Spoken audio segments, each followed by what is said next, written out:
All right, today Chazzrah U'LeMaaseh Simin Tzaddik. The famous sugya of nat bar nat, the famous idea of second degree flavor, which we explored and explained on Sunday. Um, it which places a limitation on tam ke'ikr. Tam ke'ikr, the principle that we've been relying on to make things non-kosher throughout, is the fact that when the flavor is present, it's as if the item itself is present. So one limitation we already learned on tam ke'ikr is nois and tam lefgam. If the flavor that it's now producing is a detrimental flavor, it's no longer faithful to the ikr, so it doesn't represent the ikr. It's no longer faithful to the original, so it doesn't represent the original. And now we'll learn another limitation. The limitation is when it's second degree, where the flavor is so weakened that, considering that the flavor at question is not a prohibited flavor, it's a kosher flavor, it's a question of meat or milk, not mixed yet, it's just meat or milk, which is totally a kosher flavor. So if it's second degree, it is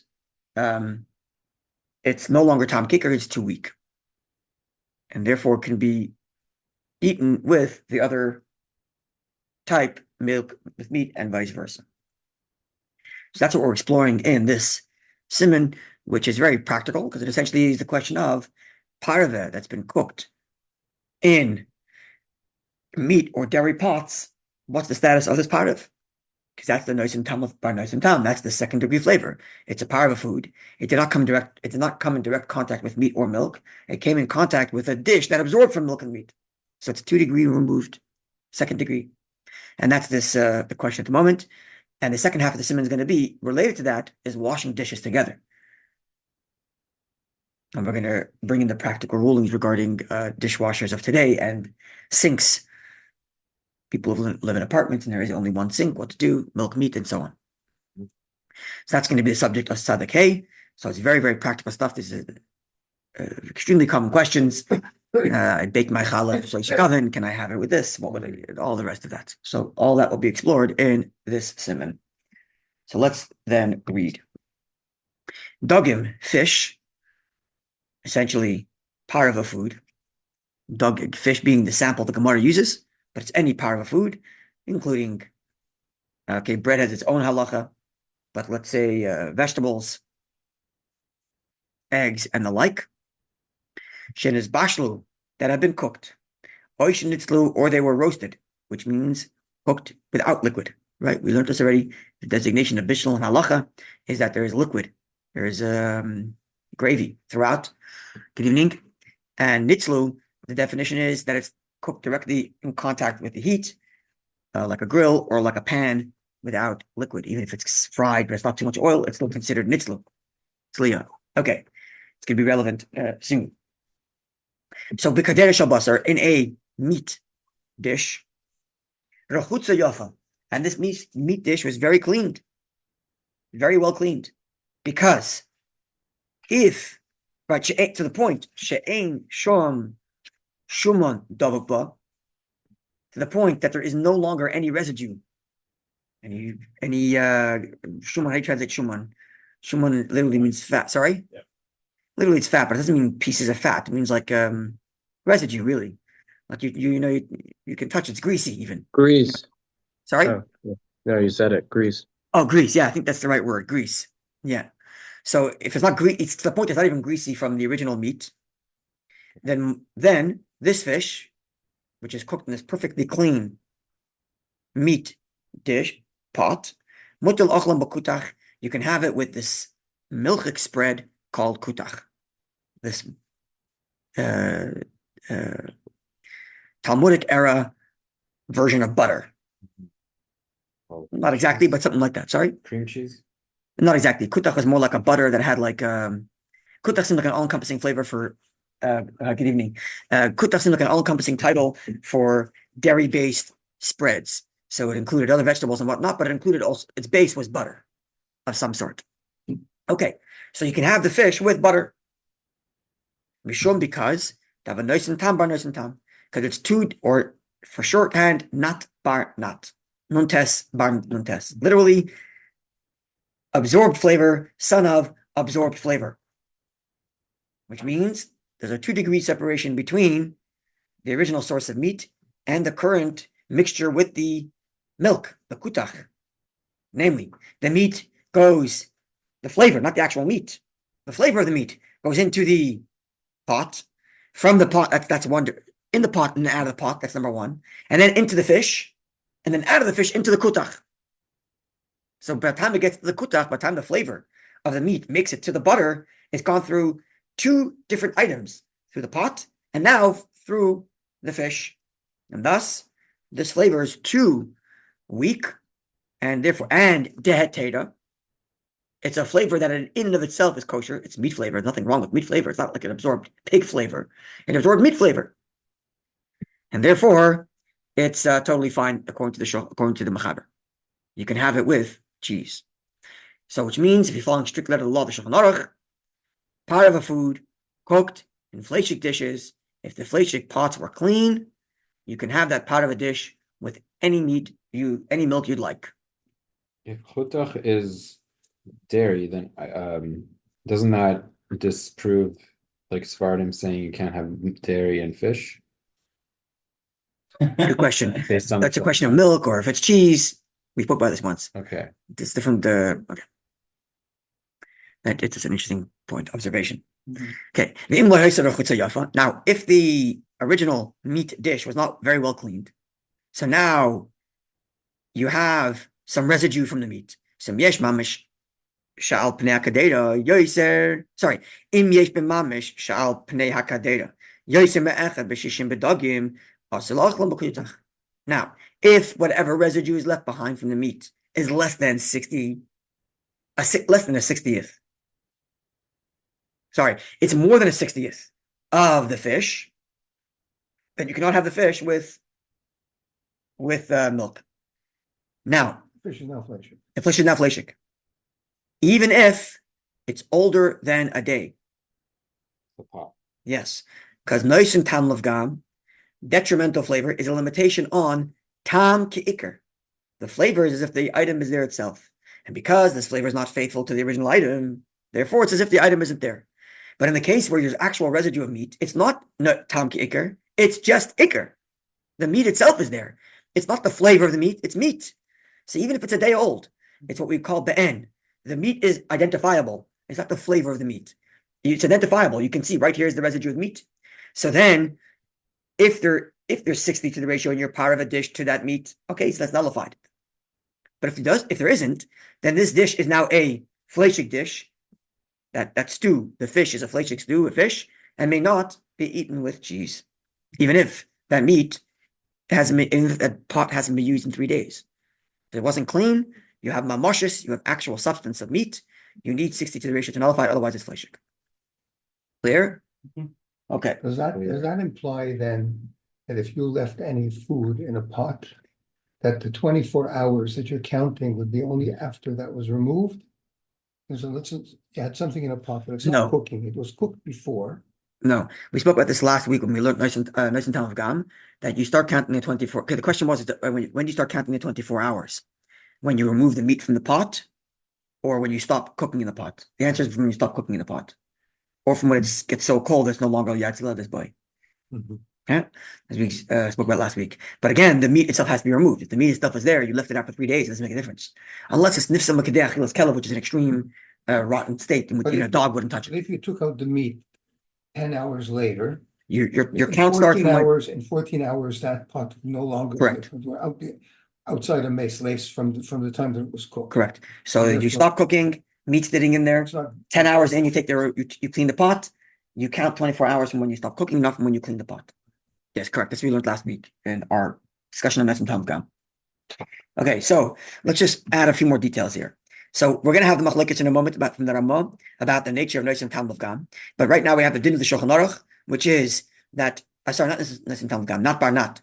The Shulchan Aruch's opinion is that not Barnat is even if you're cooking the parve directly in the fleshik pot, even if you're cooking it in there, and even if you're not cooking it with liquid, you're directly grilling it on fleshik, which means like this: if your grill is clean, which it isn't, let's just imagine your grill was clean and you toasted a bread on it.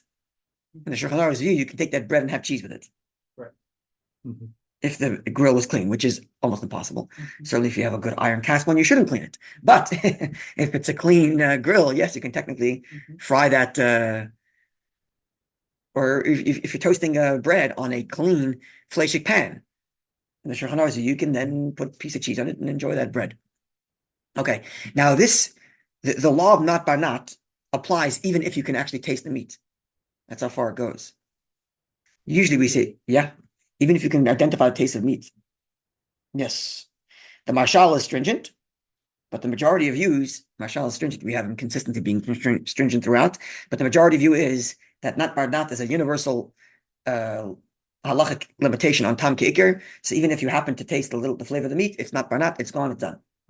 So I could soak a Interesting enough. pot and let's say Sorry? if I soak a pot of meat juices, so the pot and like heat it up and it basically absorbs a lot into the Now we talk about kolosh now.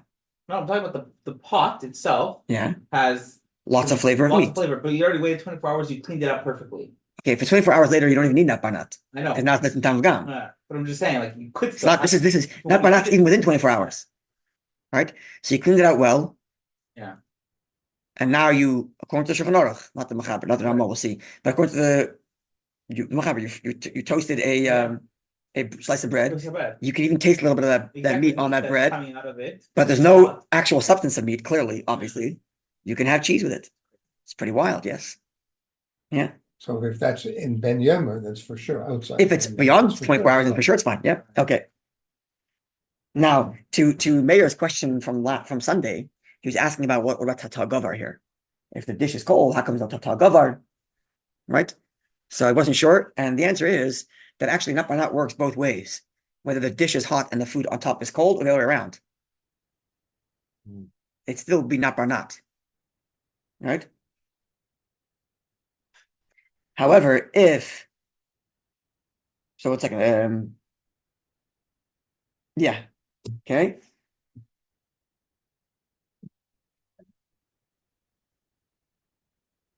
That we covered.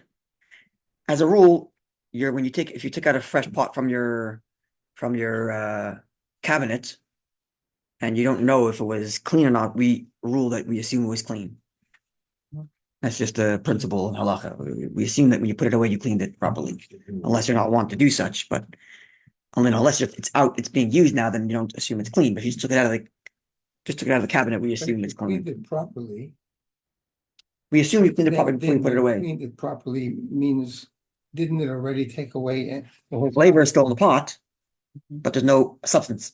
The whole nut by nut is no substance, only if there's only flavor. It's a limitation on tam ikr. If ikr is there, this whole thing is off. When you washed it with soap, didn't we say that already? Okay, we'll get to soap Yes, making noise and tam, we'll get in the second half tam. of this thing, we'll get to noise and tam gam when it comes to soap. Right. We're going to talk about that. We're going to talk about soap because when it comes, we're going to get to the question of soap and noise and tam gam, even if there's residue. We'll get to that today, hopefully, because okay, we'll get to that in the second half. Yes, but here the question is a not by not question, right? So it's only a question of flavor, not substance. So we assume when you put your stuff away, you clean it well. So you take it out of the cabinet fresh. The assumption is it's clean. Okay, base. Halacha base. I should add a few more things, which you mentioned on Sunday, but I add them here now also. So not bar not is specifically when the two-stage flavoring is if it goes from the original flavor, meat, into pot, keli, and then into food, fish. And now the fish is going with butter or with cheese. That's the not bar not. What if it goes from food to food, not from pot to food? So you cooked potatoes with meat, so it absorbs from meat, and then you take the potatoes and you cook it in another stew. And you put it into a soup. So it is double flavor. It's from meat to potato, from potato to stew. Right? In that case, we do not apply the leniency of not bar not. Right? Because it's the weakening of the flavor has to at least go through a pot, which a pot is really a weak flavor. And now it's not just a weak flavor; it's second degree weak flavor. So for sure we're gonna be lenient. But if it goes from like meat to potato to stew, the flavor transfers definitely. Okay. The potato for sure is going to absorb more flavor than or even anything. Than the pot, any food will absorb, will retain more flavor, and then what's the word? and then subsequently transfer that flavor to the next food, Right. much more than a pot that absorbed and then later gives it to the fish. Right. So strong that the fish will then give it to the cheese. Not so much. Right. Okay. Now, what if it's the other way around? It's first to food, then to pot. The case that we have here is from pot, then to food. So you cooked, it goes from the meat into the pot, one, pot into fish, two, and now the fish is with cheese. What if it's the other way around? You had potatoes cooked with meat. You have what? Potatoes cooked with meat. So that's one. Meat to potato. Then you cook potatoes in a pot. Cleaned out that pot. That pot is also not barnat, right? Because it didn't absorb directly from meat. It absorbed from potato that absorbed from meat. All right. But here it's in the reverse order. The meat went first into food and then into a keli, versus the case of the Shulchan Aruch is it went into a keli and then into food. Clear? And the difference? Right. So meat Potato to meat to pot to fish, or meat to fish to pot. And now is that pot not barnat, and then I can have parve with it, or I can even have cheese with it. So basically, we're talking about the second pot that has the potatoes, meat potatoes in it. Yes, but I took the potatoes out. Yes, I understand. And it's clean. I understand. So We're talking that's, about, is that second pot? so that second pot, not barnat. Is that meat or part? Yeah, so in other words, when the Gemara describes the case where the fish The first second pot could be a Within new me- pot. No. I'm talking about the pot. the second pot was a parve pot. Yeah. It's a parve pot, right? So it's meat cooked with potatoes, Right. and that potato was then fried in a parve pot. Right. Yeah. I clean that parve pot out. Mhm. Is that parve pot now fleshik? Because it had potato that had earlier been cooked with meat. Not why not? It's not barnat, but the Gemara's case of not barnat is where it starts where the meat first goes into a keli and then into fish. Here we're giving a scenario where it went to food and then into a keli. So it's a machlekes. It's a machlekes. Yeah? Huh? Mhm. What did I miss? It's a machlekes. Bottom line. And I don't even know how we rule, but that's not machlekes. Good to know. It just ends up as machlokas. It's machlokes, yeah. It's a big discussion amongst the halachic. I think it's going to come up on the side of your page probably, or maybe not. Maybe in the summaries it'll come up, not in the actual text, because the text it's not. I don't see Taz and Shach as communicator, as speakers of this question, but it should come up in your summaries. Machlokes. Okay, number three, another case of not barnat, which is where it's not barnat at the time of cooking, which means like this. If while you're cooking a parve dish, so you're cooking parve in a parve pot, and now a little bit of meat flavor fell on the outside of that pot. So it's going from a pot to a parve. So it's two-step, meat to pot to parve, but it's while cooking.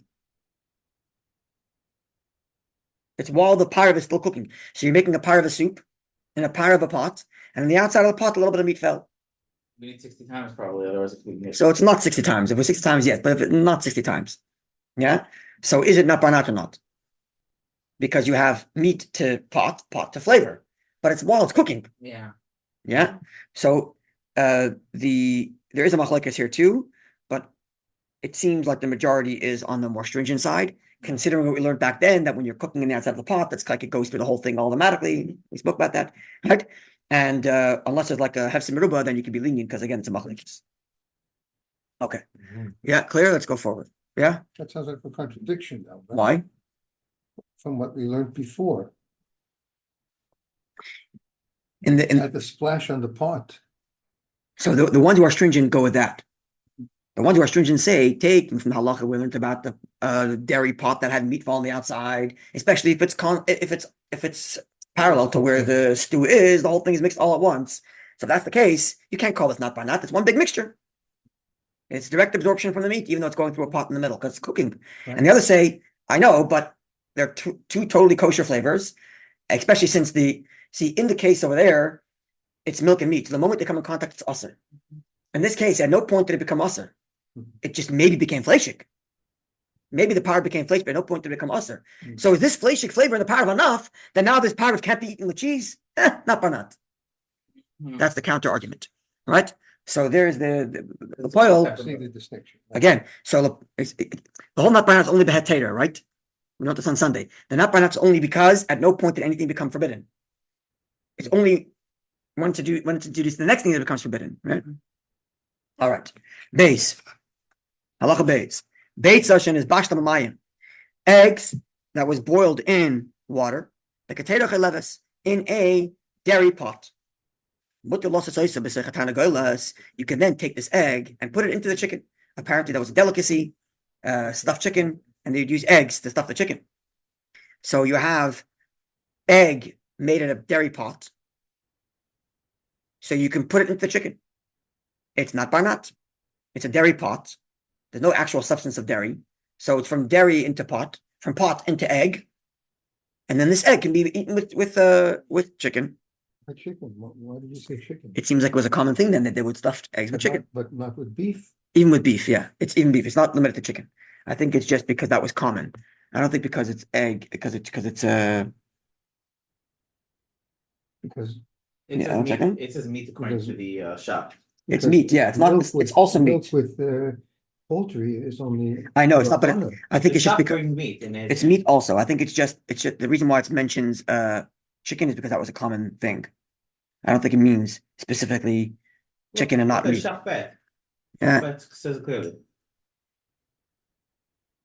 Shach beis. He used the word meat. It says even a peeled egg, which was cooked with water in a dairy pot. I don't see it in shach the beis pot on was over here. clean. You may cook it and eat it with meat. The word meat.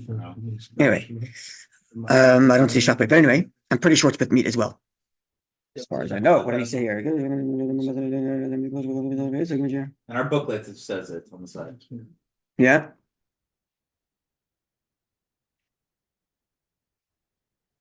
Yeah. Okay. Good.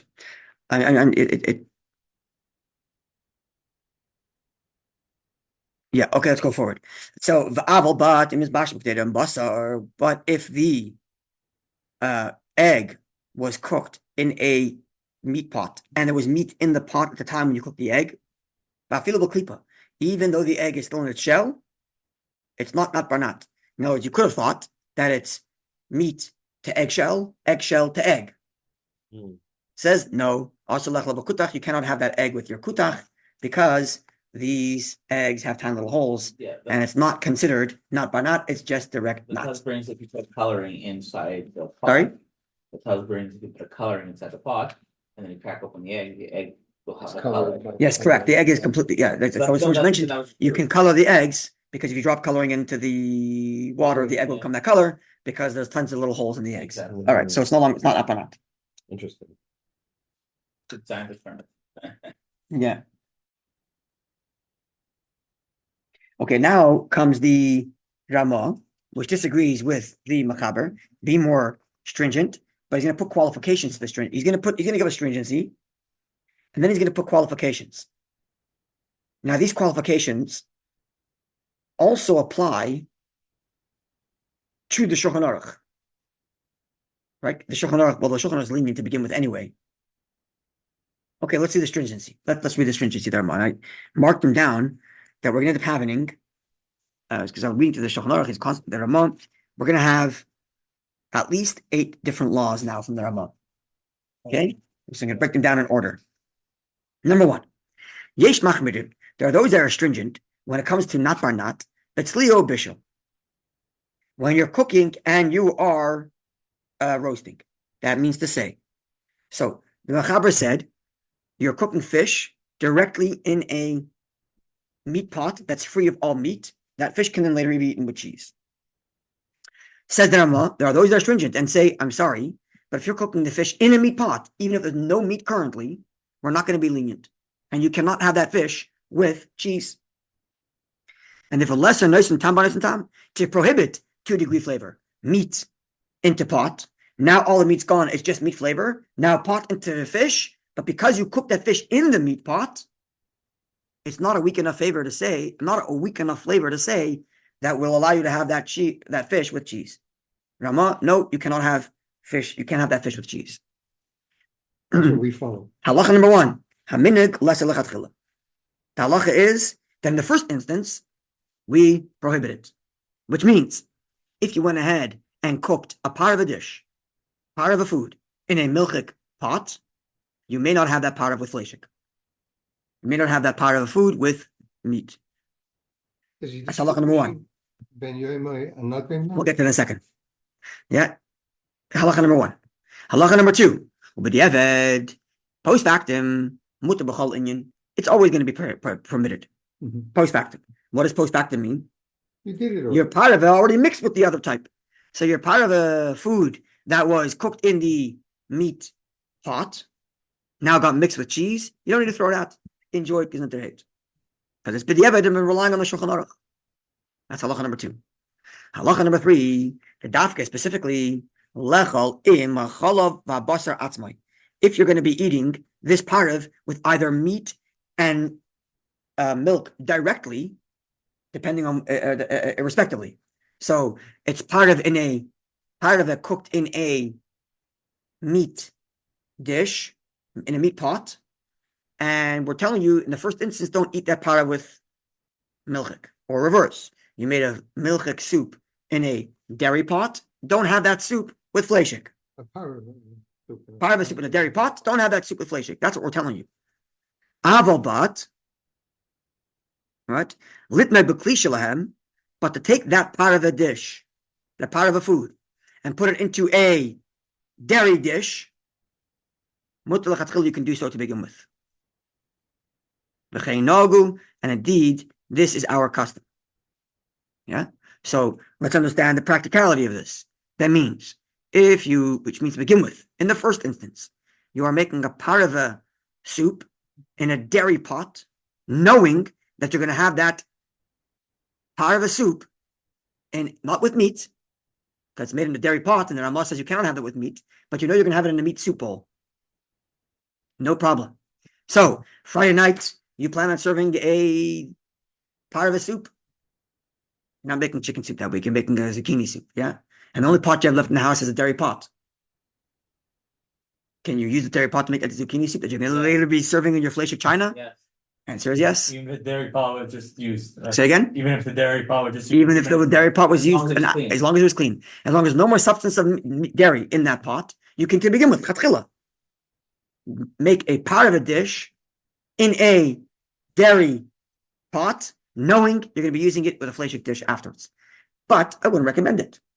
Why would I recommend it? Because that dairy zucchini soup may not be eaten with any of the meat you're going to be serving at your Shabbos meal. So I wouldn't No, it's no recommend big it. deal. You don't really make How soup was with that meat. different than the fish that was made in a fleshik? In the pot? case of the Shulchan Aruch was It was also completely clean and you couldn't use any, and according to the Ramah, Ramah, you can't eat that fish with fleshik, but you could have it in a fleshik. but you can have it in a fleshik dish, even lechatchila, dish. or milchik dish, whichever way. That's right. Even lechatchila. The chaynagu, and this is the custom. You can cook, let's say you cook your fish in a dairy pot and put your fish on a meat plate. So Cook your fish in a in a dairy. You can pot, cook your fish in a dairy pot, put it on a meat knowing plate. you're going to be putting it on a milchik plate, On a meat plate. on a meat plate. On a meat Yeah. plate. Correct? No But issue. you can't put No meat issue. on. You You can't can't put put meat. But you would not be able to eat that fish with You meat. can't do that What anyways. about challah with No, you like couldn't bread eat fish with touching meat, that? there's no- Sorry? On a plate? If bread You touches couldn't dairy, eat you on can't a have it plate, with it's meat. not halal. Here, yeah, but So if bread healthy. touches this, Yeah. nothing is touching dairy. But I mean, We're- It's touching a dish that was cooked in dairy. Yeah. Well, Brett, you want to get Right? Okay. so Let's go this forward. is not considered dairy enough to Correct. convert bread. It's not dairy enough to convert anything else other than the fact that it cannot be eaten with the other item, with the fleshik. Okay. Okay. The chaynagu, this is the custom, continues the Ramah. The chay, next halacha in the Ramah. Halacha 5 or 6, what was that? The chay nimlin is bashlin, and it's tchila. And this is the Ramah's case of not barnat that the Gemara allows. Right? The Shulchan Aruch's version of not barnat, as we explained on Sunday. The Shulchan Aruch's version of not barnat is even if you cooked the parve directly into either meat or milchik dish and a milchik pot, it's considered not barnat. So the Ramah just told us that that's not considered not barnat. That's not a leniency, because if you cooked the parve in a meat or dairy pot, you cannot have that parve with the opposite type. I was going to say gender. The opposite type. Yeah. So what is the not barnat that the Shulchan Aruch, that the Gemara allows? Explains the Ramah. It was not cooked or roasted in a milchik dish. It's fish made in a parve pot. Right? It's made in a parve pot. What was made? The fish. Your parve was made in a parve pot. Like all of klisha basar. It was just put on to a hot fleshik dish. Yeah. then this is the not by not we're talking about the leniency. You can have that very fish with meat, with cheese, I'm sorry. Or the reverse. You can take it off that plate, put it on another plate and have it with no Yep. cheese, whatever. You can have it with the other type. That's not by not. The not by not that the Gemara speaks about that's lenient that you can have the actual food with the other type. It's not when it was cooked in the other kind of pot, but only put on the other kind of pot, put on the other kind of dish. Clear? Seems like an unrealistic scenario, but yeah. Take that unrealistic, maybe, but this is a scenario. No, I understand. This is what they do. 100%. I think it's like a practical. Next halacha. Now here comes the limitations.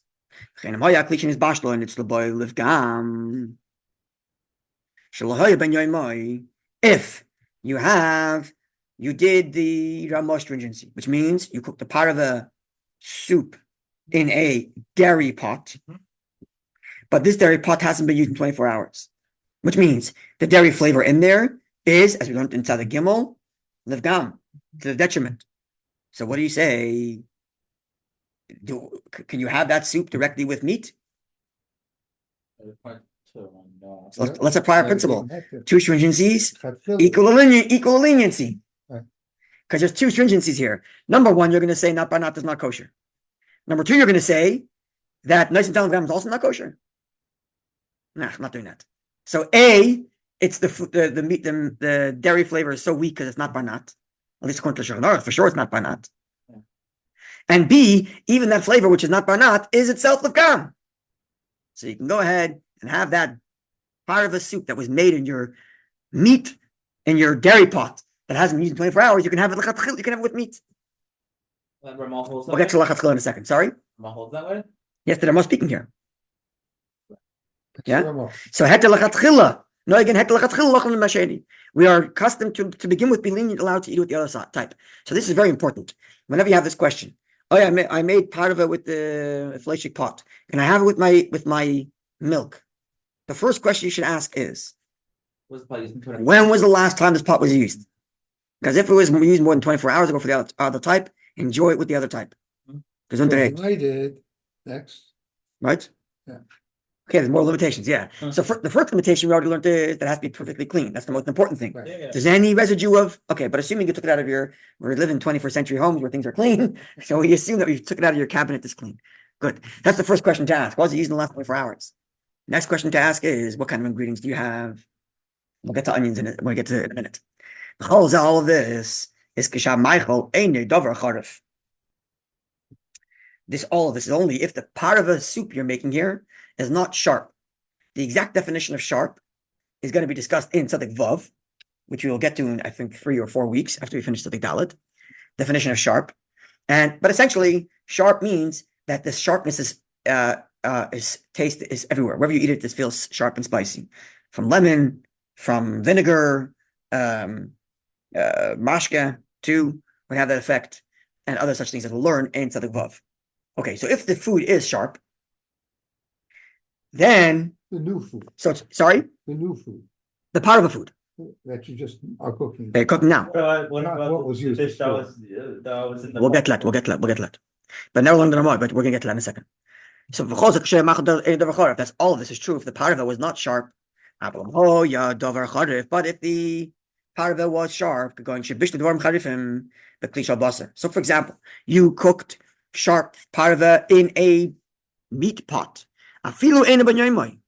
Even if more than 24 hours. So you have two things going against you. You have two things for leniency. Noish and Tam Lavgam, because it's over 24 hours since the last time this meat pot was used. And it's not barnat. It's clean. It's not barnat. It's meat to pot to your part of it is soup. But because the part of a soup is spicy, it has the capacity to reinvigorate flavor. Because the leniencies of Noish and Tam Lavgam and the leniency of not barnat is a limitation of Tam Ke'ikr. The shared commonality between these two leniencies are that the resulting flavor is not powerful enough to be faithful to the original, to thus make it as if the original is here, either because it's detrimental flavor or because it's too weakened. But once you have sharp, it eliminates that, because now the flavor actually it reawakens, it reinvigorates the flavor. And if we cannot say the flavor is so weak or detrimental, no, it's not. It's great flavor actually right now. You reinvigorated strong flavor that's great. So even if you have both working to your advantage, it hasn't been used in 24 hours, and it's second degree because it's a part of it, a fleishik pot that's perfectly clean. Nonetheless, that part of a dish becomes fleishik because it's sharp. I would just ask, if the sharp thing was cooked in the thing before, why wouldn't that also make a difference? We'll get to that in a second. I want to get to that when we get here. In a minute, I'm going to get to that, yes, because it's part of the things you have to cover. Yes. Not mentioned, we have to cover that, yes. Okay, likewise, continues the Rama, or if you crushed the spices in a, what's the word? Not grinder, what's it called? Mortar. Mortar, thank you. A meat mortar, imachlu, b'chalav. You later eat that, you later mixed or eat that part of a spicy, sharp food that was cooked in a fleishik pot or grinded in a fleishik mortar with milk. Also, it's no good even post factum. Next halacha, unless you have 60 to the ratio of the meat that was absorbed in that pot. The only way you can have that would be, we learned this already, is if you know that this is a brand new pot and the only meat you ever put in there was this tiny little amount. Otherwise, you assume the meat's everywhere, right? We learned that already. Unless it's a brand new pot and you know there's only absorbed a little amount. But otherwise, you assume the meat is everywhere in that pot. Okay, continues. Nonetheless, qualification for what davar charaf means. We're not going to consider a food as sharp because it's a little bit spicy, because you put a little bit of spice in there. You know, seasoning your meat doesn't make it spicy, or seasoning your soup in this case, because it's part of a soup, or it's part of a stew, part of whatever. Yeah. Put some pepper. Only if the majority of it, everywhere you bite in it, you can taste sharpness. And if the majority would be sharp, it's considered as if the whole thing is sharp. See later, chapter 96, where there we're going to discuss at great length all the details surrounding davar charaf. Okay, so let's get to some practical stuff here. What about an oven? Sorry? What if you put potatoes in the fleishik oven? Well, you get to oven. I'll get to all that.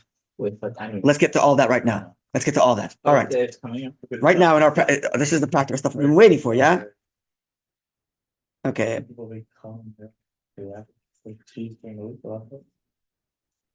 Okay. Now, the Ramah's view, as we just learned, is to be stringent, that if part of was cooked in a meat dish that was ben yoima, was used in the last 24 hours, even if it's a dairy, even if it's a poultry pot, you cannot have it with milk. Right? But if it's already mixed, it's okay. That we learned that already. Now, the same thing would apply is if you have a Parve soup, yeah, it's hot like a kludishin, yeah, and then you took a meat ladle to scoop out your boiling hot Parve soup. That meat ladle now becomes like the pot in which you cooked, and because it's now cooking, it's no longer not barnat, and you have to have 60 in your soup against the ladle.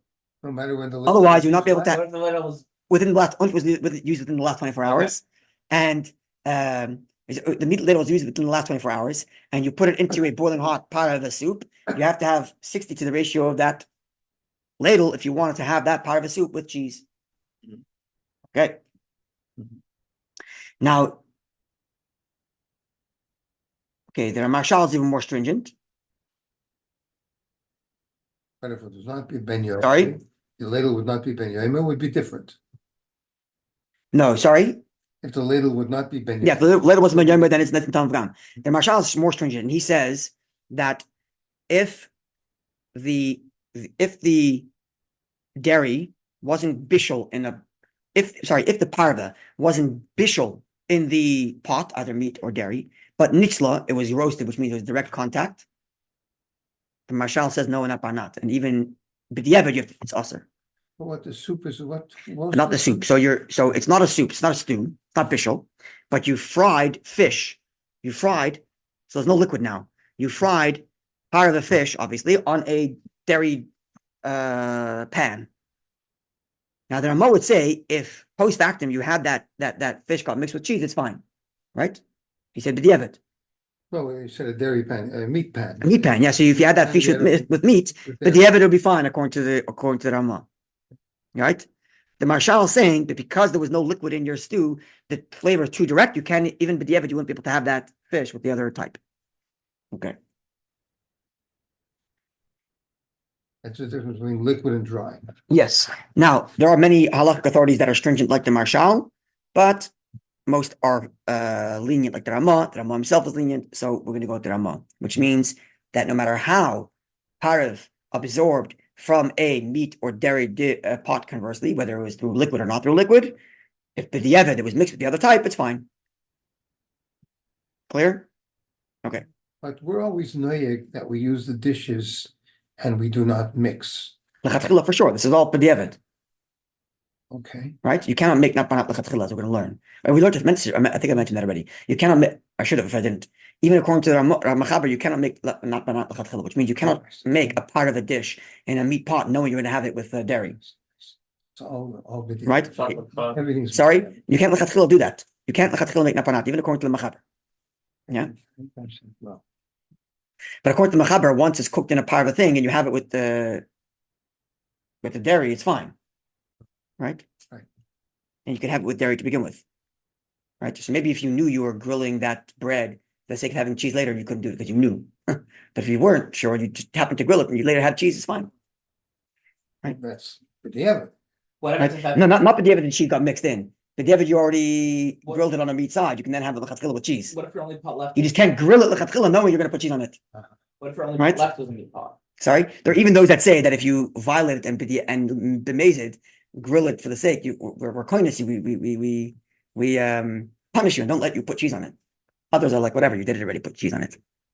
Because you did it amazing. Yeah, so some are punishing you because you did it amazing. Yeah, That's Right. punishment. Some want You to- can't use it. correct. Even according to the Mechaber. Yeah. Yeah. I'm saying you can't. You said you can't purposely do it. What happens if that's like your last meat pot? Okay, so then what leniencies? So then you. Yeah, if it's the last meat pot, it's leniency. Yeah. Okay. With respect to kavish k'mavoshel, so a part of a juice that was absorbed, that was at 24 hours in a meat. So you pickled you pickled. Well, let's not do pickling because that would be sharp. But if liquid rested in a meat dish for 24 hours, Like you boiled eggs and you left them there and forgot about it or whatever. yeah, boiled eggs left them in the meat pot for 24 hours, then you can have it with the other type. It's not strong enough unless it was sharp. So pickles, literally sharp pickles, which include pepper and whatnot, then that would be a problem for not banat. Okay, I want to get to the main stuff here.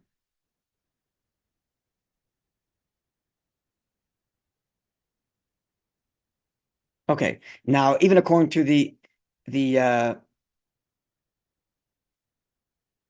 even though we are stringent with not banat, that if a para was cooked in meat pot or conversely, we don't have it with the other type.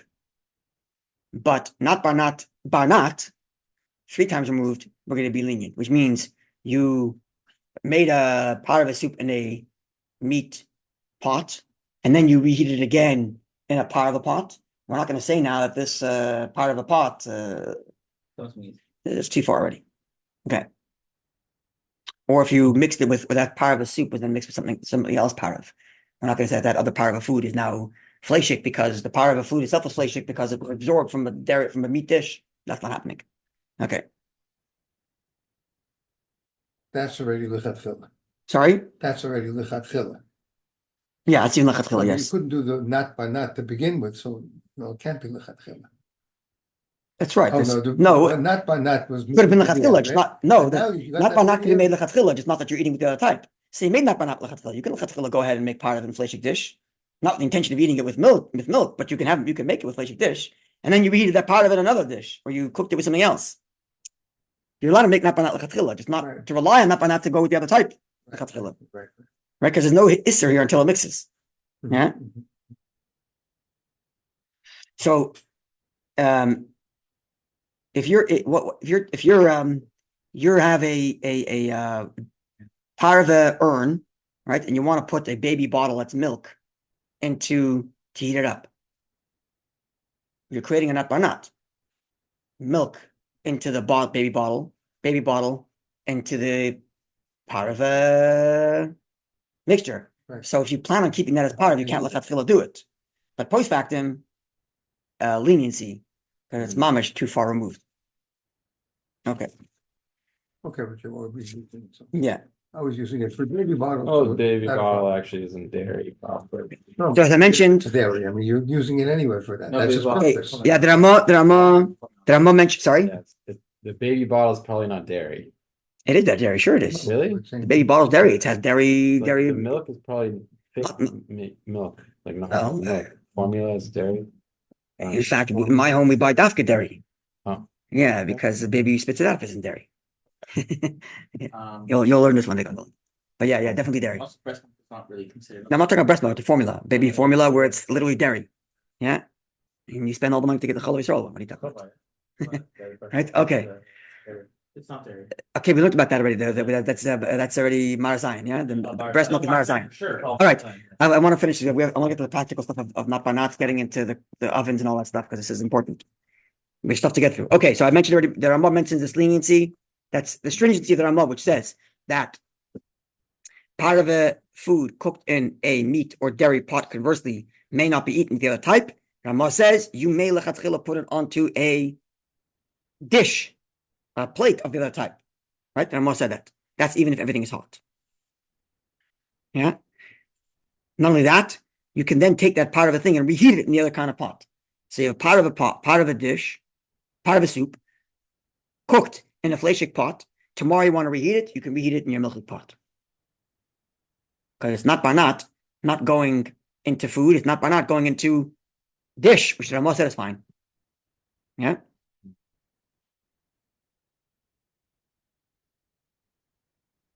Okay. And if one of the two aren't ben yoima, then you can even do so lechatchila.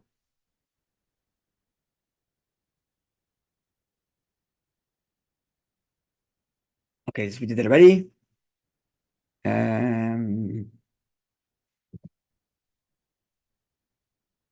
Okay, you can't lechatchila put a part of a food onto a hot meat dish, knowing you're going to be eating it with cheese afterwards. That you shouldn't do. If you did do it on purpose, then again, that's machlokes whether or not we punish you or not. But if it's not ben yoimai, then it's fine, and therefore you can mix a pot of coffee, with a fleshik spoon that wasn't used in the last 24 hours, even though you're going to be putting milk in it.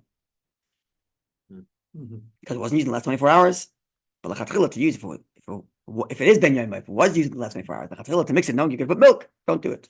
If you did, still fine, because it's not bar not. Okay, this we covered also. Is that alone? Okay, with respect to with davar charif. So davar charif is going to be again the subject of Tzadik Vav, but here are some important details that are relevant now for not bar not. So the problem of davar charif reinvigorating the flavor is only if it's charif now whilst it's cooking in the meat or dairy pot. Conversely, but if you cooked it in one and then you took it out and then made it spicy, it's not going to reinvigorate the flavor that it absorbed from that pot. Follow? Yeah, I follow that. You took it out of the pot. And then you made it spicy. And It's now not. It's not now going to reinvigorate the meat flavor that it absorbed from the meat pot earlier. No. It's only if it's while it's cooking in the pot. That's number one. Number two. Even though the flavor that's absorbed in the parve now becomes positive flavor, and therefore it's no longer not banat, the walls of the pot are still going to be considered eina ben yoimai. It's not as if the pot itself, it's not as if the spice is so capable of reinvigorating that it actually reinvigorates not just the flavor that's absorbed in the parav, but also reinvigorates the flavor that remains in the pot, that not. And that pot's still going to remain not ben yoimai. Okay? Now, to the question of what if the pot itself was made to begin with spicy meat? Right? So you made a very spicy roast in your pot. We still go not by not here. Not like the other case that the new contents are. That's right. The new content has to reinvigorate the flavor. Right. But if the original one was spicy, it's not going to reinvigorate it later for longer. After 24 hours, it gets legam, even though it happened to have been spicy to begin with. Okay, There's science behind that? you tell me, do experiments and let me know. I don't know. Okay, they spoke about this already? An explanation, why this way and not that way? Okay, sorry. I'm asking, is there an Okay, so explanation? Why not this- the logic why probably is like way this. and Not that The way? logic is probably like this, because the issue is reinvigoration, not preservation. Right? When you're talking about the meat itself was spicy to begin with, you're asking the spice to preserve the flavor longer than 24 hours. Whereas when the parve is spicy, you're asking the spicy to reinvigorate flavor that's here currently, that happened to have not been used in 24 hours. So spice maybe has the capacity to reinvigorate flavor now, but it isn't necessarily going to preserve the flavor for longer to make it last longer than 24 hours. Maybe. I don't know. It sounds. Okay. It's just what Sounds good enough. that's not halacha. I tell you. Sounds good. All right, now let's get to the practice of the ovens. All right. So now this not comes to the question of oven. Yeah. So the not of an oven, we already know the halachas, at least post factum. Right? Post factum, we know that if there's no meat substance in your oven, let's just use meat to dairy, because that's the most common case. There's no meat substance in your oven. We already know that the food that comes out of there should not be eaten with dairy, as per the Ramah's stringency, but it doesn't make you dairy meat. In fact, if accidentally that those vegetables got mixed with dairy, with milk, you have to throw it out. You can eat it. That's what Ramah said. But do you have a mutter? That's first of all. The question now becomes lichatchila. What kind of part of cooking can I do in a fleishik pan, in a fleishik pot, in a fleishik oven that lichatchila I could do knowing that I might have it with cheese later? That's the real question at hand. Okay, so he summarizes it for us as follows. Would sharp flavors change anything? Would adding onions or anything like that change anything? Okay, so the onion, I want to get to that onion thing. I skipped that already. So it's nice with the onions like this. The onions, I skipped that part. Yes. You're gonna make it worse.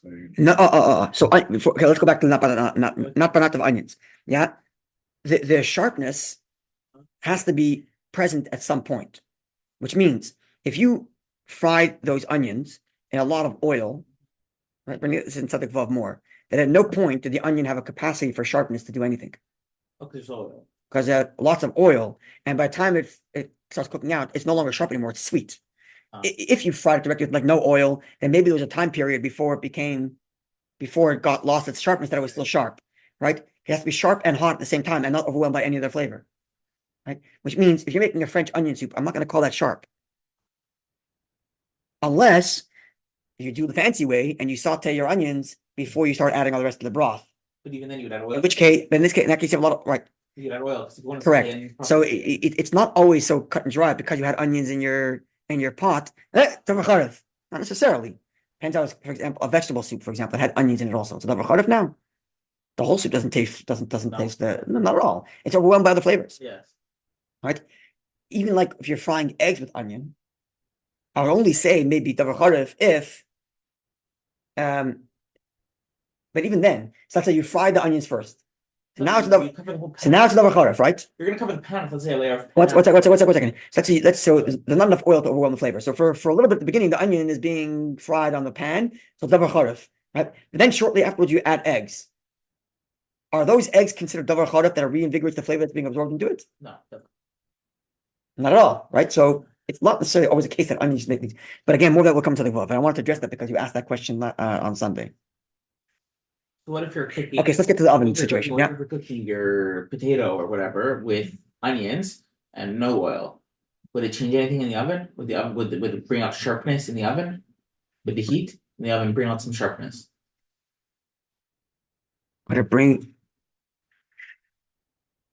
I don't think so. It's not if it was in a meat, if those onions were being fried in a meat pot, maybe. No, meat pot. But from the meat oven out on the outside, I don't know. It's hard for me to imagine that. Okay, well, let's get to the pot. Now, again, we want to address how lechatchila you can use a fleishik pot oven for knowing you're going to be eating this part with milk later. Is there any scenarios in which you can do that? The post factum we already know from everything we learned in the Rama. What's the lechatchila? So the way he lays it out for us very nicely is on one of three conditions you can do so lechatchila. Number one, if your oven hasn't been used in the last 24 hours. So now it's not banat plus nesim talmud gam. Right? And obviously you're using a Parve pan or a disposable pan, let's say. Right? Because if the pan itself is either meat or dairy, now you're getting back to square one of not banat already. Right? Not just the oven issue. So number one is if the oven has been used in 24 hours. Number two, if it's completely dry. If it's completely dry, it's cakes. So then there's no liquid. there's no liquid to make a cause of transfer from the oven to you. So it's not banat, it's even weaker. Right? Number three, if it's covered. So if any of those three conditions are met, you can do sulachatchila. If the pan is covered in which you're roasting vegetables, even if it's in a fleshik oven, you can have it with cheese, sulachatchila. Right? Same thing would be if it's people ask about sourdough all the time. Right? People ask about sourdough. It doesn't become fleshik just because you made sourdough in a meat oven. There's so many things going for you to make it parve. Number one, when you make sourdough, you heat the oven way hot before you put anything in there. Number one. Number two, for the majority of cooking, certainly while that thing is still liquidy, it's covered inside the Dutch oven, right? Number two. Number three, there is no substance of any other flavor but parve in that oven. You're not cooking your sourdough whilst you're also frying, or you're also making chicken for Shabbos. You're not doing that. No one does that. Right? You're doing it right before, right after. Yeah, But even so, you're heating the oven up so high, and there's no substance. It's clean. It's not banat plus hechsher. Plus, 350, 400. Sorry, Let's say 400 degrees. It's not even that's enough. But first of all, when you do sourdough, first of all, even if it wasn't this high, it would be fine. But when you do sourdough, you heat the oven up to 500 before you put anything in there. Your mom is burn everything out. But Well, let's say not you're for- doing What? challah. Let's say you're doing challah. So even then, if it's dry, there's no liquidity, it's dry, nothing else is in there, or then it's fine. I cooked my brisket before, and now I take it out and I swap out. If it's clean, sorry, If yeah. it's clean. if it's dry, he's going with lenient. You can put cream cheese on it. Yeah. But the oven has to The be brisket all, didn't Sorry? because splash. nowadays also the ovens are Brisket open. didn't No. So now, but sorry, Thing is, brisket didn't splash because it was. yeah, that's right. If it has to be clean, It has to be perfectly clean. The oven has to be perfectly clean. Yes. Oh, so that's exactly right. So if now you want to, as we said, now if you want to make even a liquid dish, make a liquid pot of dish in that oven, you have to kosherize it first, right? What does it mean to kosherize it first? Leave it on super hot heat. Leave it on for a little bit before you put it in. Yeah. It's not that much. He puts it for half an hour. You put it high for half an hour. Yeah. Now, if you forgot to, it's not banat. Oh. Even if you forgot to, it's not banat because there's no other substance in there but your parve. Right? Moreover, if after you finished taking out your brisket, let's just say after you finish taking out your brisket, wait 5 minutes before you put your parve in. You just kosherize it again. There's no substance. It's not banat beyond. Yeah. So these are one of these cases where people get all nervous, but we end up being so much more machmir than we really need to be. Okay, but obviously you have to make sure that the pan you're using in which you're putting the powder is a powder pan, So right? does that mean that you're implying then that if you never use the oven to make anything above 450, but now you're putting it up to 500, it's already koshering the oven? Mhm. Because that's We higher are than you ever machmir. used it. That's right. We are machmir before Pesach to leave for 24 hours to clean it up very well and to Right. burn it at the shelf clean.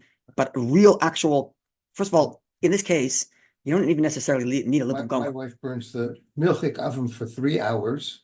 Yeah, that's mamish In chumrah. order to put in powder. Right. So when she burns out the oven for 3 hours, that's a libun gomer. You don't necessarily need a libun gomer here. A libun kal is enough, and libun kal is 15 minutes on 350 is a libun kal already, Mhm. Of course, it's completely Right. clean and and it's completely clean. Exactly. So that's what I'm saying. It's like we are much more stringent. Way to only be not by not. Exactly. So We considering nothing else is in there. Right. If anything else is in at the time, Right. everything changes. If anything else is in there, then if it's covered, then again you're not a problem. We already looked at it before. If it's covered, it's no problem, right? Because the only issue is okay. The same thing is true of microwaves. It'd be the same thing. If the microwave is clean and it's a fleshik microwave, totally clean. Because that's what more harder to make clean. Ovens are clean much faster than microwaves are clean. So you have to be much more careful with your microwave to make sure it's actually clean before why do you we kasher- heat up your bread. Why do we kasher the oven with a blowtorch? Why do we? Yeah. I In don't. that case, doesn't need to be. I don't. I do self clean on my oven. I don't What I'm do saying, blowtorch on my oven. Let's say the oven was treif, mamish treif. Even then, self-clean is enough. That's not mamish. And not self-clean is enough. And 24 if it doesn't have hours, self-clean- easy off. if it doesn't have Self-clean is mamish. It's But all. if it doesn't have everything has self-clean, but if Everything it has didn't have self-clean. self-clean. Even if it didn't, if you turned it up all the way at that's- the highest number, and you left it Right. on for like 2 hours, Right. it's get this. If you set it at 500 for an hour, it gets to 750. Not just 500. It's way, way, way burnt out everything. Mhm. Again, we're very machmir on these things because we can be, Right, but the basic halacha is much more lenient, which is important to know post factum, of course. right? Like I made the bread, I toasted the bread in the fleishik oven, And I forgot. Okay, I it's- forgot- and you put cheese on for your kid. Nothing happened. Right. Nothing happened. I put It's it not in the pot. barnat. It's clean. Put It's it in the garnished. water After the milchik, after I finished the meat, and I now remember I didn't put on the self-cleaning. Exactly. It's fine. Correct. And It's fine. It's fine. That's right. Okay. Likewise, what do we have here? Okay. Now, heating up, let's say you want to heat up food on your top of your cholent pot on Shabbos. Can you then have that food with Dairy. dairy? Oh, I had this. Yeah. Actually. So in the first instance, you actually should not do so, even though there are those that are lenient in this regard. I think, if I remember correctly. But there's like meat residue around the pot also. Hmm? Be careful. So the meat residue for sure will be a problem, but I'm assuming there's no meat I'm residue. saying, you're assuming there's I- not. You can't tell. I had it. If it's- In this I had it. scenario, let's- in Solon. Yeah, Put tons of chal for the chabad, so you put tons of it chal. absorbs everything. No, and some of them, yeah, like the piece of the bread that comes off. So if So you're, sticky. that's right. So if you put chal on top of your cholent and you feel it's getting moist, then you Yeah. know for sure it absorbs steam. Then you definitely, but assuming not, it would still be problematic. Because Let's- we mentioned before that we don't say not while it's cooking. Ah. Yeah. We don't do not while it's cooking, and here it's actually cooking. It's cooking in that pot. So we don't do not while it's cooking. So what you could do is you just put a layer of silver foil and then put it on top. It's perfectly fine. And kli b'lei makli, right? So unless steam's going up, then maybe it's different because the steam's coming through. It's no longer kli b'lei makli. It's actually kli b'lei from. But even then, it would be not barnat, right? It's steam into liquid into silver foil into bread, and then that bread you can't have with cheese. It's not barnat, but it's maybe it's considered not barnat by Shas Bishul. But he's lenient if you put the piece of silver foil there. He's lenient here. Ah. Anyway, Okay. such a thing wouldn't be allowed in the Chatchila anyway, if it's not. Right, but if you're going to put a layer of silver foil, or certainly if you put two, then definitely it's not a problem, right? Because there's no transference of flavor. Okay, so I think this will have to. There's very important stuff coming up in the next half of the simon, which we'll do tomorrow night, God willing. The question Right. we didn't finish tonight, so we have to do tomorrow, unless we do Friday morning. I'll put a put a poll out whether people want Thursday night or Friday morning, because the next half is also very practical. The questions of dishwashers and washing fleshik and milchik and conversely, which is also a question that comes up all the time. Rabbi, I washed my fleshik spoon in the meat pot, and my cleaning lady didn't know what she was doing, and she used it. And so we're gonna get into all the questions you have to ask to find out. And as we're gonna learn, in most cases, we're gonna be lenient, as we learned today as well. No, actually, because it seems the water is coming directly. Okay, we're not gonna spoil anything. We'll see Thursday night or Friday morning. But the truth is, if you learn the simon yourself, learn Gimel and Dalid, and Gimel Dalid. Yeah, you learn Gimel and Dalid, you should know the answer if you've thought about it. But we'll address that all, God willing, either Thursday or Friday. Any other questions with regards to using Parve dishes and Parve foods on milk and fleshik dishes that we didn't cover? No? Okay, Mendel with me? All right. Good to knock in. Oh, we have a Yom Lev